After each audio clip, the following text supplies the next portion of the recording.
አንድ ባለሀብት ሰውዬ ቆንጆዬ ሚስቱ በሱ ፊት ከብዙ ወንዶች ጋር ስትማገጥ እያየ ዝም ይላል። እሷም ደጋግማ እያደረገችው ትዕግስቱን ተፈታተነችው። ነገር ግን ፍጻሜው መልካም አልሆነም።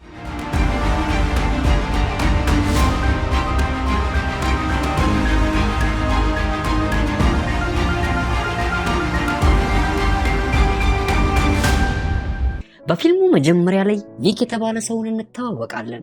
በብስክሌት እንቅስቃሴ ካደረገ በኋላ ወደ ቤቱ ይመለሳል። ሚስቱ ማሊንዳ ከቤቱ ውጭ ተቀምጣ እሱ ሲመጣ ፍቅር ባዘለ ስሜት ትመለከተዋለች። በሚቀጥለው ትዕይንት ላይ ደግሞ የእሱን ተወዳጅ ሴት ልጅ እንመለከታለን። እሷም ለእናቷ ፍጹም ደስ የማይላትን እሷ ግን በጣም የምትወደውን ዘፈን ከፍ አድርጋ እየሰማች ነው። ቪክ ወደ ክፍላቸው ሲገባ ሚስቱ ቀሚስ እንዲመርጥላት ጠየቀችው። ቀጥሎም ዝቅ ብለ ጥቁሩን ጫማዬን አስጠልቀኝ ስትል ጠየቀችው። እሱም በደስታ ያደርግላታል። የሚያስገርመው ነገር ሚስቱ ያዘዘችው ምንም ይሁን ሁሉንም ያለ ቅሬታ ይታዘዛታል። ቀጣይ ወደ ድግስ ሄደው ከጓደኞቻቸው ጋር እየተጫወቱ ቢራቸውን መጎንጨት ይጀምራሉ። በድንገት ማሊንዳ ጆ የተባለው የድሮ ፍቅረኛዋን ከሩቅ አይታ ከሱ ጋር መቀራረብ ጀመረች። ይህንንም ሁኔታ ባለቤቷ በትኩረት ይከታተላል። ከዚያም ማሊንዳ ውሽማውን ከሰዎች ገለል ወደሚል ቦታ ወስዳው ተስመው ጀመረች። ቪክ ምን እየተካሄደ እንዳለ በስውር ይከታተላል። ምንም እንኳን ድንገት ፊት ለፊት ቢተያዩም ማሊንዳ ምንም ሳይገዳት የጀመረችውን የመሳሳም ደስታ ልታቆም አልፈቀደችም። ያም በቂ ያልሆን ሲላት ማሊንዳ የሁሉንም ሰው ትኩረት ለመሳብ በፒያኖ ቴብል ላይ ወጥታ መደነስ ትጀምራለች። ወዲያው ፒያኖ መጫወት ትቀጥልና የሁሉንም ሰው ልብ ታስደስታለች። እንግዳ የሆነ ተግባሯ ውስጡን እንደ እሳት ቢፈጀውም ምንም እንዳልተፈጠረ አስመስሎ ቪክ ፈገግ ይላል። በዚያው ምሽት ጆ መጥቶ ቪክን ተገናኘውና ሚስቱን ማሊንዳን እንዲቀርባት ስለፈቀደለት አመሰገነው። ቪክም በቅርቡ ጠፍቷል ስለተባለው ማርቲን ማክሬ ስለሚባል ሰው እንዲያስታውስ ነገረውና እኔ ነኝ እንዲጠፋ ያደረግኩት ይለዋል። ቀጥሎም ቪክ አንተም እንደሱ እንዳትሆን አለውና ተኮሳተረ። ጆ ቀልድ ነው ብሎ ቢያስብም ቪክ ግን እንደ ዛሬው አይነት ስህተት መስራቱን ከቀጠለ የሰማው ነገር ቀልድ እንዳልሆነ እንደሚያረጋግጥለት ይነግረዋል። ጆ ደንግጦ ወዲያው ግቢውን ለቆ ይወጣል። የቪክ ሚስት ማሊንዳ ግን በቀድሞ የፍቅር ጓደኛዋ ላይ ባደረገው ድርጊት ደስተኛ አልሆነችም። በዚያው ምሽት በቤታቸው ቪክ የልጃቸውን ሞግዚት ያነጋግራት ማሊንዳ ከላይ እርቃኗን ሆና ወደ ኩሽና ትገባለች። ቪክ ይህ ሁኔታዋን ስላልወደደላት ሊያርማት ይሞክራል። በዚህም ነገሩ ማሊንዳ ተበሳሽታ ጥላ ወደ ክፍሏ ትሄዳለች። ማሊንዳ እስካሁን ድረስ ባሳየችው ጋጥ ወጥ ባህሪ ግዴለሽና ራስ ወዳድ ሴት እንደሆነች ግልጽ ነው። ቪክ በቤቱ ውስጥ ቀንድ አውጣዎችን እንደ ቤት እንስሳ ተንከባክቦ የመጠበቅ ፍላጎት አለው። ከጥቂት ቀናት በኋላ ቪክ ከጓደኞቹ ጋር ተገናኘ። በዚያም ሁሉም ሰው ለጆ የቀልዱን ስለ ማርቲን ማክሬን መጥፋት በመንገር እንዴት እንዳስፈራራው ማወቃቸውን ተገነዘበ። በተጨማሪም ማሊንዳ በቪክ ፊት ለፊት ያደረገችውን ብልግና ጠቅሰው አስቸጋሪ ሴት መሆኗን ያብራሩለታል። በኋላም ወደ ቤት እንደተመለሰ ማሊንዳ ስለ ጉዳዩ አወቀችበትና ቪክ ጆን ሄዶ ይቅርታ እንዲጠይቀው ወተወተችው። በቀጣይም በዕለተ አርብ ጆን ለእራት ጋበዘችው። አርብ ዕለት ጆ የቤቱን በር ሲያንኳኳ ቪክ መጥቶ እንኳን ደህና መጣ ብሎ ይቀበለዋል። እሱም በጣም ተጨንቆ ማሊንዳ ቤት የለችም እንዴ ሲል ይጠይቀዋል። ቪክም የለችም እኮ ሲል ይቀልድበታል። በኋላ ላይ ግን ቪክ አንዳንድ የባህር ምግቦችን አቅርቦ እንደሚደሰቱበትና እንደሚጨዋወቱ ይነግረዋል። ነገር ግን ጆ የባህር ተዋጽኦ ምግቦች ለእሱ አላርጂክ እንደሆኑ ያስረዳዋል። ማሊንዳ አስቀድማ ይህንን ጉዳይ ታውቅ ነበር። ነገር ግን ለተንኮል ስትል ለቪክ አልነገረችውም። በኋላም በእራት ጠረጴዛው ላይ ቪክ ለጆ የተጠበሰ የአይብ ሳንድዊች አቀረበለት። ማሊንዳም ባሏን ለማበሳጨት በማሰብ አጉል አበላል መብላት ትጀምራለች። ከዚያም ሴት ልጃቸው እንድትተኛ ቪክ ሄዶ ተረቶችን እንዲነግራት አደረገችው። ይህንንም ትዕዛዟን ካደረገ በኋላ ቪክ ተመልሶ ማሊንዳና ጆ በድብቅ ፈታ ሲሉ ተመለከታቸው። ቀጥሎም ጆ በሱ ላይ ስለ ማርቲን ማክሬ ግድያ አንስቶ ስለቀለደበት ከቪክ ይቅርታን እየጠበቀ ነበር። ቪክም ቀልድ ሳይሆን ለሱ ፍርድ እንደሆነ ይነግረዋል። አንድ ቀን ቪክ እና ማሊንዳ በአንድ ፓርቲ ከአንድ ጸሐፊ ጋር እየተነጋገሩ ሳለ ጸሐፊው እሺ ገዳዩ ብሎ ጠርቶት ስለ ማርቲን ማክሬ የቀለደውን ቀልድ ያነሳበታል። ከዚያም ቪክ ከሌላ ሴት ጋር ይጨፍርና ማሊንዳ እንድትቀና ያደርጋታል። በኋላም ማሊንዳ ራሷን ከሌላኛዋ ሴት ጋር አወዳድራ ትበሳጫለች። ቀጥሎም ቪክ መኪናቸውን በሚያሽከረክርበት ወቅት ዝቅ ብላ በአፏ ልታስደስተው ትሞክራለች።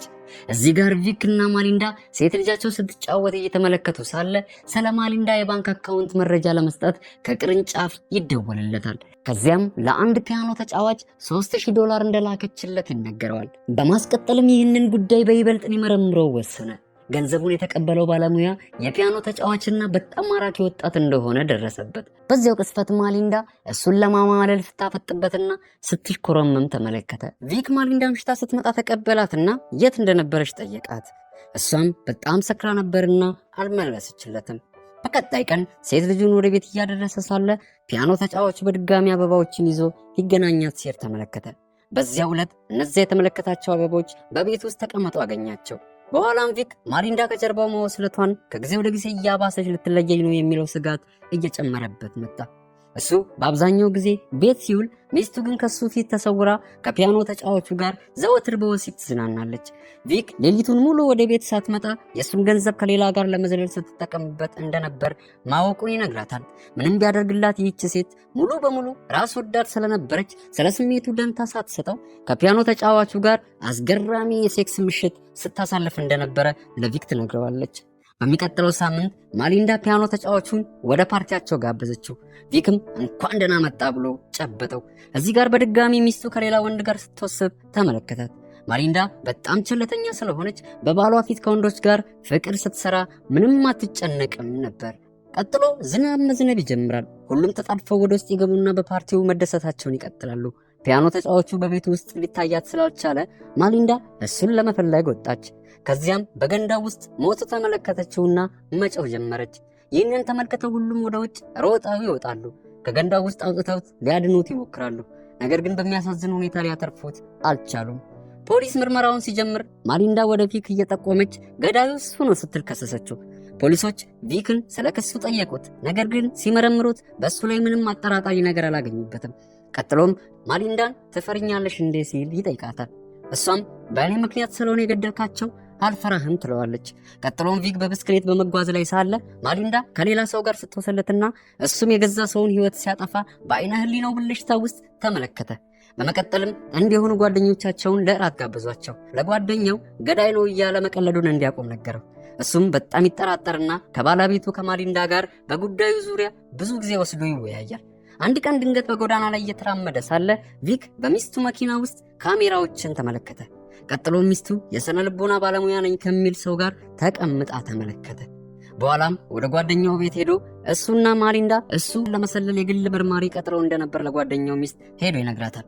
ይህም በጥንዶቹ መካከል ከባድ ግጭት እንዲፈጠር ያደርጋል። ውሎ አድሮ ግን ቪክ እሷን ብትሆን ሌላ ወንድን እያወጣች እንደሆነ ተገነዘበ። አንድ ቀን የማሊንዳ ጓደኛ ቶኒ ከቪክ ጋር ተገናኘ። በቤት ውስጥ አምጥቶት ማሊንዳ ሮጣ መጣችና ቶኒን ጠበቅ አድርጋ አቀፈችው። በውይይታቸው መሃል ማሊንዳ ለመጀመሪያ ጊዜ ያወጣኝ አሜሪካዊ ቶኒ እኮ ነው ስትል ለቪክ ትገልጽለታለች። ቶኒ ስለ ጉዳዩ በፌዝ መሳቅ ጀመረ። ይህም ሁኔታ ቪክን በጣም አበሳጨው። በዚያው ዕለት ጣፋጭ ምግብ በመመገብ ይዝናኑና በጥሩ ሙዚቃ ይጨፍሩ ጀመሩ። ተገቢ ባልሆነ መንገድ በቪክ ፊት ለፊት ሳይፈሩ ይደንሳሉ። በኋላም ወደ መኝታ ቤቱ ሲወጡ ተመለከታቸው። ቀጥሎም የተለመደ ስራዋን ስትሰራ ደርሶባት አይናቸው ድንገት ፊት ለፊት ተጋጨ። ቢሆንም አላቆመችም።